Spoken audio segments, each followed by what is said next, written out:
Halo lo, apa kabar? Kita ngobrol lagi bersama dengan Bung Rocky Gerung hari ini di akhir pekan.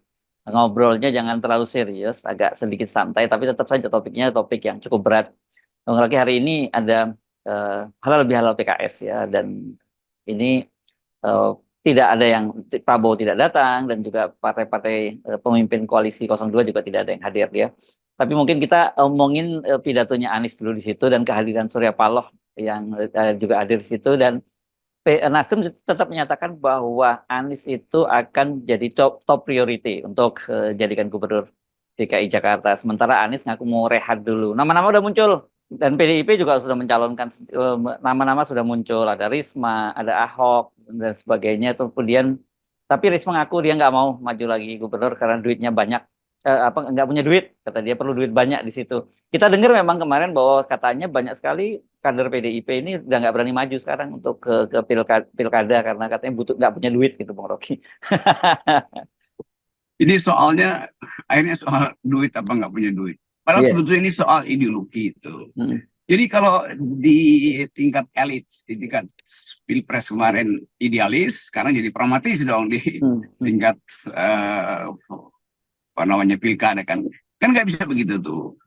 Kalau kita lihat statistik hasilnya itu 58% memilih Prabowo, berarti 42% menginginkan bukan Prabowo atau Anies atau Ganjar. Hmm. Kan mesti itu yang dihormati karena rakyat yang 42% tidak menginginkan partainya ikut dengan Prabowo, jadi harus ada di luar. Nah, kalau misalnya elit partai demi alasan pragmatis memutuskan kami bergabung dengan Prabowo, lalu suara partainya apa? Suara-suara konstituennya apa? Kan Hmm. ini pemilihan presiden yang sifatnya langsung, maka suara rakyat langsung terucap atau Prabowo atau bukan Prabowo. Kan begitu logikanya tuh. Ya. Tetapi memang ada hal yang menyebalkan di kita. Feodalisme partai itu berlangsung terus bahkan setelah pilpres selesai. Hmm. Jadi seolah-olah suara rakyat yang 48% tidak pergi pada Prabowo itu bisa ditukar tambah oleh 3 orang petinggi partai untuk Hmm. deal dengan 02. Kan buruknya di situ sebenarnya politik kita. Apa yang tidak mewah kalau 40% tetap ada di luar tuh. Artinya PDIP, PKB, PKS dan Nasdem. Nasdem itu ada di luar. Hmm. Karena yang di luar itu justru mewakili 48%. Dan kita mesti hargai suara rakyat di dalam sistem presidensial yang langsung itu menuntut atau menginginkan supaya partai-partai yang mendukung oposisi itu tidak masuk dalam kabinet. Nah itu Ya, yang kita sebut sebagai jarak antara election dan decision itu. ya, ya. Ketika election, semua menganggap bahwa kita mesti beroposisi pada 02. Begitu selesai, decisionnya jadi lain, harus bergabung tuh. Lalu apa yang diperdengarkan dong selama election itu kan? Jadi etiknya nol di situ. Ya, ya. Nah, ini tanda sangat menarik ya karena kalau kita lihat Nasdem dan PKB itu sudah bergabung di dalam begitu ya. Kemudian yang masih sampai sekarang ini belum dapat slot ini kan PDIP dan PKS. Apalagi hari ini PKS ketika halal bihalal tidak Prabowo yang diundang tidak hadir gitu. Ketua-ketua umum seperti saya sebut tadi ketua umum 02 juga tidak hadir. Ya ini menunjukkan bahwa kelihatannya PKS nggak akan diajak dan saya kira bagus-bagus saja kalau PKS nggak diajak begitu. Tapi PDIP ada juga masih suara-suara yang muncul bahwa sangat mungkin mereka masih bergabung dengan pemerintahnya eh, Prabowo gitu karena Ibu Megawati masih bisa bicara dengan Pak Prabowo. Saya kira ini agak apa ya mengecewakan sikap dari para politisi yang menyuarakan hal semacam itu. Betul, sangat bukan sekali mengecewakan, memuakkan sebetulnya kan. Oke, saya Jadi menghindari itu. bayangkan Hmm. Nasdem Hmm. mengombang-ambingkan prinsip-prinsip dia tentang perubahan tuh. Demikian Hmm. juga PKB. Maka mulai sekarang saya akan berkampanye jelek buat PKB dan Nasdem atas Oke. dasar etika, bukan atas Hmm. kebencian Ya, ya. pada Ya. Pak Surya Paloh atau Hmm. Caimin, tetapi partai itu nggak bermutu. Demikian juga kalau PDIP lakukan hal yang sama, saya tetap akan caci Hmm. maki itu. Hmm. Caci maki dalam arti memberi kritik habis-habisan kan. Kan Hmm. Ibu Mega sudah mengambil sikap yang luar biasa sebagai amicus curiae. Itu artinya dia Hmm. berpihak pada kebenaran, dia berpihak pada keadilan. Tiba-tiba 2-3 orang tokoh partai bilang masih bisa tuh. Lalu apa gunanya Ibu Mega nulis dengan tangan dan digambarkan penuh kepedihan menulis prinsip-prinsip keadilan itu untuk membuktikan bahwa dia itu mewakili suara rakyat. Hmm. Jadi kelihatannya itu yang akan kita lakukan. Jadi ya, dari awal oke, mari kita bersiap-siap beroposisi dengan Nasdem dan PKB. Dan selanjutnya kita tunggu apakah Ibu Mega juga mau bergabung dengan Nasdem dan PKB di dalam posisi pendangkalan etika politik. Kan itu intinya tuh. Jadi sekali lagi itu urusan mereka, tapi urusan kita tetap kita ingin tagih keterus terangan mereka secara moral dan kejujuran mereka secara etis. Itu dasarnya. Kalau soal otak ya kita bisa nilai belakangan, itu berarti otaknya itu sungsang gitu karena berbohong di dalam logika tuh. Ya, jadi sikap yang sama juga akan kita terapkan pada PDIP ya, ketika akhirnya mereka juga mengambil langkah yang sama ya.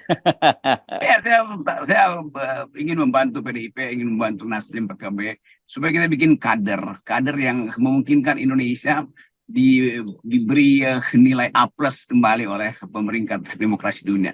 Kan justru ketika Nasdem dan PKB bergabung dengan 02, maka timbul lagi nilai baru pada indeks demokrasi kita, itu merosot. Kenapa? Karena nggak ada keteguhan di dalam bersikap, kan itu intinya kan. Kan yang dinilai di dalam indeks demokrasi kita bukan sekedar partainya, tetapi watak dari pemimpin-pemimpinnya tuh. Itu intinya kenapa kita terus-menerus kepartaian kita dianggap bagus, lambang dari demokrasi, ada multi partai, tetapi watak pemimpinnya negatif, dan itu yang membuat merosot indeks demokrasi kita. Ya, iya. Oke, tapi kalau kita kemudian coba kita kita bedah anatominya ya, Bung Rocky. Mengapa terjadi hal semacam itu ya di Indonesia, fenomenanya bahwa kemudian orang merasa bahwa ya harus ada di dalam pemerintahan. Kita tahu memang betul bahwa target orang membangun partai politik itu ya untuk merebut kekuasaan dengan cara yang legal, begitu ya, Bung Rocky. Tetapi tentu saja kan ada etika-etika, ada fatsun politik yang harus kita hormati juga berkaitan dengan adanya kelompok oposisi, kelompok di luar pemerintahan.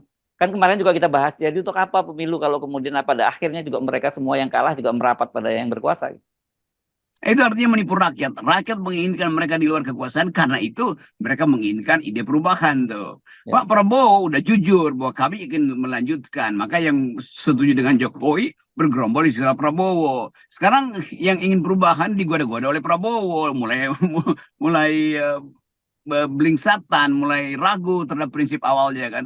Jadi bukan salah Prabowo, ini salah dari tokoh-tokoh partai, Nasdem, saya sebut aja namanya itu. PKB. Bukan nama partainya, Surya Paloh dan Caimin itu akhirnya jadi orang munafik gitu kan. Karena itu yang kita benci sebetulnya dari politik kita kan. Iya, tapi ini kan partai mesti siksa. Iya, Anda siksa untuk dapat kekuasaan buat apa? Ya buat nyolong lagi akhirnya kan. Kalau wataknya transaksional dari awal, itu berarti nanti kebijakan juga transaksional. Jadi udah kita sebutnya sekarang kita akan bukan sekedar menegur, memberitahu bahwa itu watak-watak seperti Caimin atau Surya Paloh itu nggak ada gunanya untuk membangun kembali Indonesia kan. Itu dasarnya tuh nggak ada kemewahan pada dia, nggak ada kemuliaan atau semacam gengsi bahwa iya dia kalah tapi dia justru menang karena dimenangkan oleh moral publik kan, itu dasarnya kan. Dimenangkan oleh 48% loh itu. Prabowo dapat 42 dong, berarti ya, 42% itu. Ya. Jadi kita mau nilai itu sebetulnya tuh. Saya nggak ragu pada Ibu Mega nggak mungkin akan bergabung karena percuma Ibu Mega menangis atau menulis dengan satire yang bagus, puitis tapi sekaligus patriotik surat pada Mahkamah Konstitusi untuk membuktikan bahwa dia mencintai keadilan sebagai amicus itu atau amici karena tunggal. Tetapi kita masuk pada uraian berikut. Oh, PDIP akan siapa yang ngomong begitu ya? Paling 2-3 orang yang memang bisnisnya mulai terganggu. Kan itu penanda pertama mereka ingin bergabung dengan kekuasaan untuk melindungi bisnis-bisnis yang tadinya diperoleh juga dengan cara tidak layak. Kan sama aja loh. Jadi model semacam ini yang buat kita yang menginginkan Indonesia tumbuh secara beradab, itu artinya pembusukan itu bukan terjadi di era Jokowi aja, tapi justru terjadi di dalam partai-partai yang tadinya beroposisi dengan Jokowi. Jadi sama. Ya. Oke, nah jadi kalau kita melihat semacam ini ya nantinya, ini jelas akan ada, kan seperti kita kritik ini akan ada penumpukan ya, semua kalau bisa masuk ke dalam pemerintahan. Dan kemudian sebenarnya namanya parlemen itu ya nggak ada gunanya lagi juga sebenarnya kan, karena kan dalam konsep trias politik kan di parlemen itu adalah untuk mengontrol legislatif, mengontrol eksekutif. Tapi dengan cara pola yang terjadi di Indonesia itu nggak ada yang namanya kontrol terhadap eksekutif itu yang dilakukan oleh legislatif. Ya, itu fungsi DPR, fungsi pemerintahan, fungsi ketiga fungsi anggaran itu nyatu akhirnya pada Ya. fungsi, yaitu fungsi penjilat. Itu kan fungsi menjilat semua kan akhirnya kan. Hmm.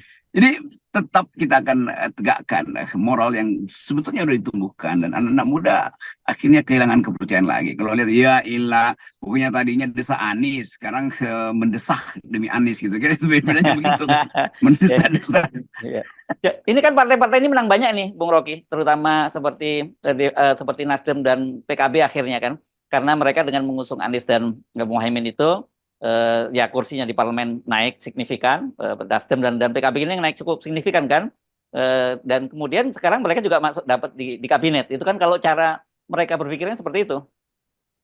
Bikin aja Pak koalisi permanen antara 0103. Jadi dari sekarang udah siap-siap. Di ujungnya nanti akan ditentukan siapa yang mau jadi presiden, Anies atau Ganjar misalnya, atau Ganjar atau Anies. Kan dari awal sebetulnya marketnya udah ada tuh, bahkan captive moral market. Bukan sekedar political marketing, moral marketnya mereka dapat itu kan. Kalau dia konsisten, begitu dia masuk 02, ya udah berantakan lagi.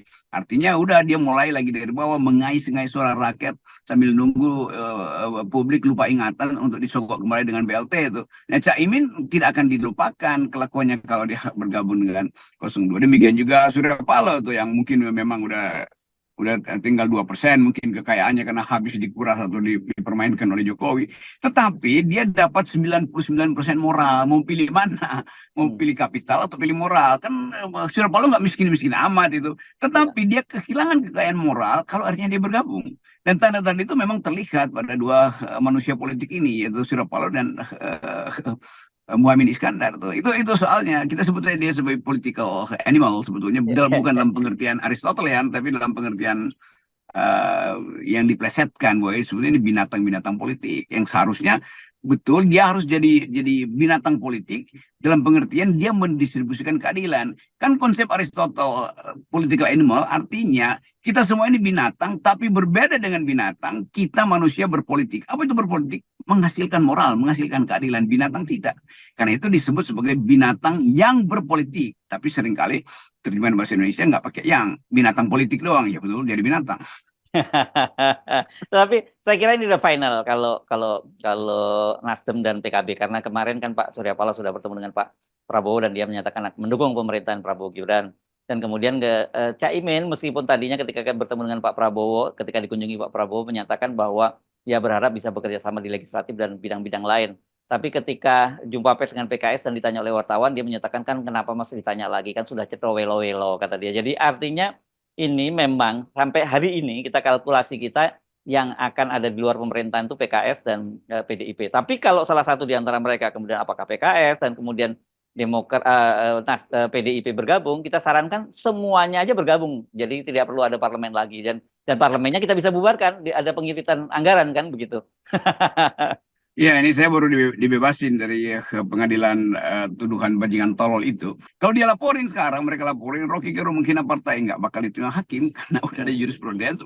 Itu adalah caci maki terhadap kehidupan publik itu. Jadi sekali lagi saya masih berharap, bukan berharap, mendesak supaya political ethics itu ditegakkan oleh orang semacam Surya Paloh, orang semacam Caimin itu, supaya orang pulih atau memulihkan diri untuk tidak lagi melihat Caimin sebagai orang yang sebetulnya di kantong Jokowi ada sprindiknya. Demikian juga Surya Paloh mungkin yang bisnis-bisnis di sekitar Surya Paloh itu oleh kader-kadernya masih dipegang oleh Jokowi. Jadi kita mau supaya bersihlah politik ini. Jadi hanya itu ungkapan kita hari ini supaya publik melihat ada cahaya ke depan, bukan justru diredupkan cahaya itu setelah dia gagal untuk bertanding dengan Pak Prabowo. Demikian juga Pak Prabowo supaya tetap memelihara situasi atau iklim di mana politik itu harus ada yang menguji, harus ada yang mengatakan tidak, harus ada yang beroposisi, harus ada yang menghalangi kemampuan kekuasaan untuk bersifat manipulatif kan. Itu pentingnya suara alternatif itu. Tapi kalau itu nggak ada, ya udah. Artinya nggak ada gunanya politik sebetulnya tuh Ya. dalam segala definisinya. Oke, baik, terima kasih Bung Rocky. Ya, kita nolkan semuanya. Ya. Oke, yes.